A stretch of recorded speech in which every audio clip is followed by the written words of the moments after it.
My name is Lyra, and I only get to exist once every 4 years. I was born on February 29th. It's a real day. But it doesn't come every year. Only on leap years. That's when the basement door unlocks. That's when I'm allowed upstairs. The rest of the time, I live below. There isn't much here. Just a thin mattress, a few worn books my father brings me, and a tiny window near the ceiling. If I stand on my toes, I can see a strip of sky. I've spent years watching it, trying to understand the world from something so small. Most of the world I hear instead. I hear my brothers. I have 2 of them. One is loud, always laughing or shouting. The other is quieter, like he thinks before he speaks. They run across the floor above me, living a life I only imagine. "Stay away from that door," my mother always says. Once one of them asked why. There was a long pause before she answered, and because what's down there isn't safe.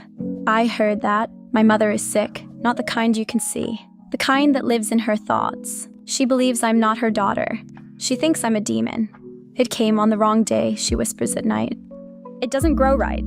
It waits 4 years at a time." My father always says, "She's our child," but he still locks the door. Every 4 years, I'm allowed upstairs for a few hours. The first time I was afraid. The second, I noticed my mother never came close. The third, I saw my brothers. They stared at me like they didn't know what I was. By the time I turned 16, I understood something.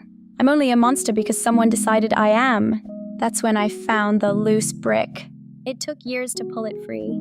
Behind it, there was a narrow crawl space, an exit. I waited for my birthday.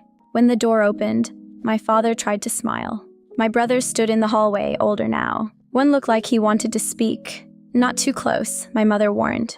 I didn't move toward them. That night, they locked me in again. But this time, I didn't wait. I pulled the brick free and crawled into the dark.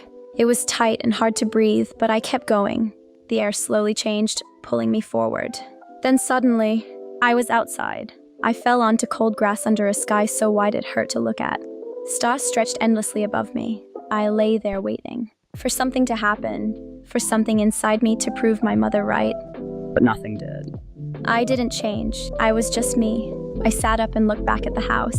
Inside were my father, who never stopped me, and my brothers who never knew me. "I'm not a demon," I whispered.